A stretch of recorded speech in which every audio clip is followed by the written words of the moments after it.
Good morning. Welcome to Home Gardening 480. We have an overdue garden tour for you today. Here we have our grapes. This is a Thompson seedless. We did already have a grape harvest on this one. I just want to caveat it's having a re-sprouting of leaves because it got a little too hot for a little too long.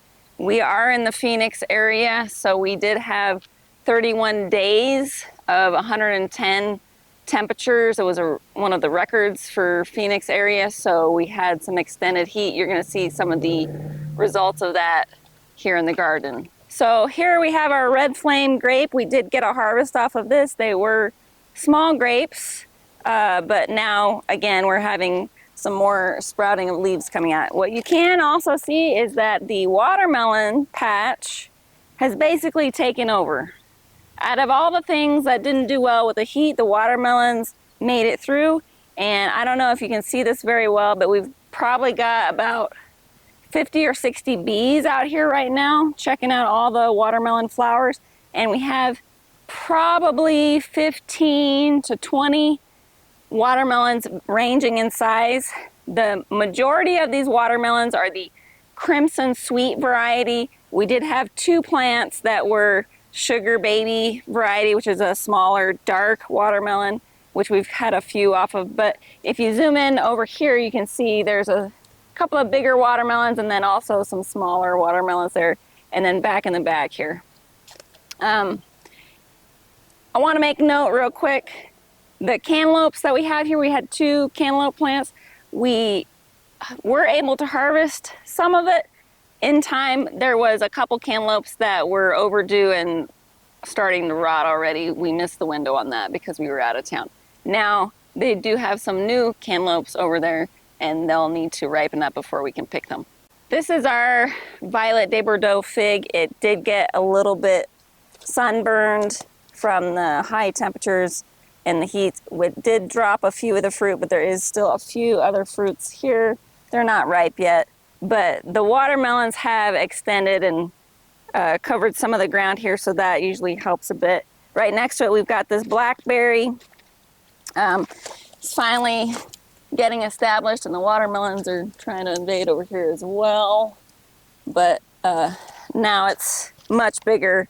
Again, starting to sprout some new growth, so hopefully next year we'll have a really good blackberry showing. So in this bed, we've got, in addition to the watermelons that have started to take over everything, I've got some winter squash. These are pumpkins.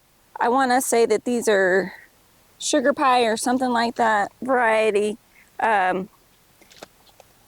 Another pumpkin plant here. I do have some triple treats that I planted back over here and some butternut squash. They got planted in June, so they're not quite mature yet, and they've had a little bit of a hard time because of the heat. But again, as you can see, the watermelons have asserted their dominance. These vines are everywhere. Yes. So I do want to make note, we had some yellow beans planted along that edge with the onions, which you can still see some of the onions. They've died back due to the heat. Some of the onions are still here, but overall, the heat was pretty devastating. So I was just being asked by Osmond about what happened exactly. So all of these plants are not truly accustomed to 110, 115 degree temperatures, and the overnight temperatures never really got nice and cool to allow them to recover. So basically what happens is we water the plants, they can't keep up with the water demands due to the heat and evaporation. They become dehydrated, much like humans, and then eventually they begin to die because of the excessive heat. So it's not that they didn't get watered, because we have this on an automatic watering system, but the daytime highs and the overnight lows are all just too high for the plants. Okay, we have our zucchinis here lined up. If you can look at this one, this one broke off on the top. It's not gonna come back, so that one's just gonna go away. They are pretty bushy. I was out of town for a couple weeks for work, and as you can see, the leaves, some of the leaves did die, but they're still attached. So I've got to come in and trim these up. I've also got to fertilize them a bit This one on the end seems to be doing pretty good. Made it through that heat okay. But overall, they've had a little bit of a hard time. So we'll come back through and adjust them. But I do have some little baby zucchinis right here starting to come out again. We'll harvest these in a couple days. I do want to mention real quick, the cucumber bed that I had over here, they have already finished up. Probably would have been able to continue growing cucumbers if I had some backups ready to go in the ground. But remember, the cucumbers especially are sensitive to, if you let any cucumber ripen on the vine will die. So I do want to mention the sunflowers, which are in the middle of this bed. They've done pretty well.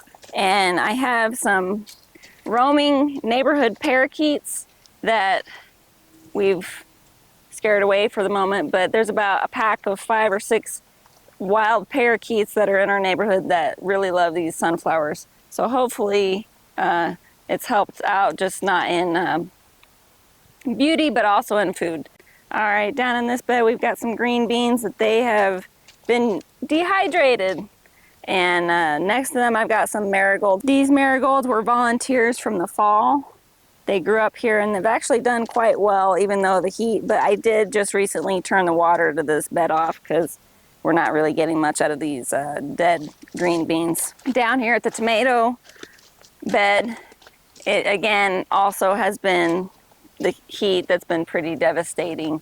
There had been a few of the tops that were still hanging on, but I'm going to, hopefully in the next week or so, get in here and clear this all out and get starting on my next rotation for this bed. This is Little Miss Figgy. It's a dwarf fig.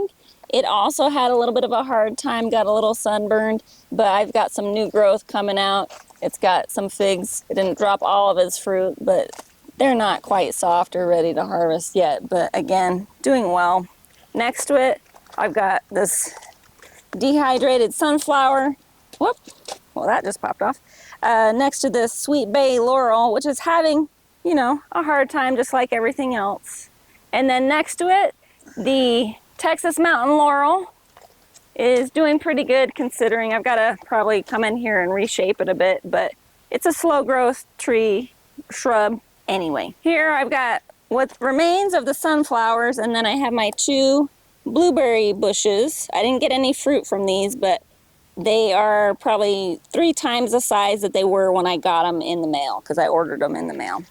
And then behind these, I've got some strawberries. I got a couple of strawberries that died over there, but for the majority of these, they are hanging on. I was thinking about maybe next year we're going to put some shade cloth on these. We'll see. They've been having a hard time, but I feel the tide is turning. We're going to get it, but we did have a couple that died. It'll be okay. They filled up that bed pretty big. So here we have the pepper bed. All of these are bell peppers, or I've got here down at the end some jalapenos. The majority of these did get sunburned and a little dehydrated. You can see some of the leaves here are kind of curled up, but you can also see the tops are starting to put out some new leaves. They've been pretty stressed. So we'll be able to come harvest these. Actually, they're pretty small, and I'm trying to figure out what I can do to get bigger peppers. So these are what I would call the miniatures. They're really small compared to what you would get in the store. They taste good, but they're just small. So here we've got, these are 2 jalapeno plants that died. Again, I don't particularly know why, because I do have a jalapeno right next to it that's still alive, doing fine. And right in the middle here, this is a Desperado Anaheim pepper that also survived. So I don't know why these 2 died as opposed to none of the other peppers. So we've got our herb bed here. The rosemary and the thyme are just blown up. They're quite big. I've got to come and trim them and take that herbs and dry them out. We've got this parsley. This is all the parsley seed. I can save that for next season. This right here is the oregano. Look at all the seed heads that have come off those flowers. I could come and harvest some of that. Also trim the plant down. It should overwinter just fine. Right here, I've got a few zinnias that I planted later. I did another batch of zinnias. And then this is the basil. Wow. The basil has gotten, it's probably 2 feet high off this bed. Pretty crazy. Pretty crazy. Looks But beautiful though. it looks great. And then again, I've got some zinnias here, a few other flowers, sage, thyme, all making it, you know, with a little bit of sun damage and heat damage, but still making it along. Here we've got sweet potatoes, and then I did a row of basil inside of the sweet potatoes. They've had a little bit of a harder time just because they were more exposed, but the sweet potatoes, as you can see, did come through for us and provided very, very good amount of shade for the soil where all the plants are. But yes, we still had to deal with the heat, a little bit of discoloration back there. We are 4 months in on the sweet potatoes. We're gonna pull one of the plants and see what's there before we harvest the whole bed. We'll do another video for that. All right, these are our dwarf citrus trees that we planted. This one is a, no, this is not a Valencia. This is a Trovita sweet orange. And you can see there's some sunburn damage and heat damage on the leaves. But if you understand what's happening, you are gonna get some sprouts out, new leaves. So don't cut back the leaves, even if there's some damage. As long as the plant is able to survive whatever heat or sun episode that you're going through, it'll come back and sprout new leaves for you. So they've done okay. This is a bear's lime. You can see it's already got quite a bit of new growth on it. We'll come in and shape that a little bit because they can get pretty crazy. This is a clementine, and then this one is the Valencia orange. Again, you can see how this is probably the smallest tree that we planted. This was the smallest one. You can see a lot of yellowing there, a lot of sun damage there on the leaves, but it's coming back, or I have faith that it'll come back. Right behind it, we've got this pomegranate. The pomegranates are sizing up quite a bit, and I thought I had 3, but guess what? I've got 4. There's another mini one right over here in the front that's forming. But pomegranate shrub is taking shape and doing pretty well. This is a Mineola tangelo, and it also has suffered the same heat consequences as all the other trees. The peaches have done okay. They harvested about mid to late June, and there's no fruit on them right now. They are also suffering the same heat issues as the other trees, but they're doing pretty good. I did come in early June and put some fertilizer on them. You can see there's some new growth here on the tips as well. But they look dehydrated. Yeah, well, it's been hot, so they look also a bit dehydrated. We did get some rain last night, pretty good amount of rain for about 20 minutes yesterday, so hopefully they got some additional water. This is our lemon tree. This is a standard lemon. You can also see it had a decent amount of sun damage as well. Just a point here, our mesquite trees that we planted for shade have started to bloom quite a bit. There's a lot of new sprouts and new growth off the top. You can see here, we're gonna come in here and trim this. We want it to be an overhanging habit like this one to provide good shade for the grass area and also for the surrounding area underneath it. And this mesquite tree we had selected because it was more taller, upright. Again, we're looking to develop a tree that has kind of that overhanging umbrella style habit. We are gonna trim up the bottom of the tree, and as you can see, we've got a little help here. We have our new Australian Shepherd puppies. This is Toby right here, and this guy right over here. This is Remy with his black ear. We've got Remy and Toby, and they have been keeping us busy as well. Oh, don't go after my microphone. Anyway, so we've been having a good fun time here, and hopefully when these boys get trained up, we'll be able to bring them into the front yard, but for right now, they're still puppies.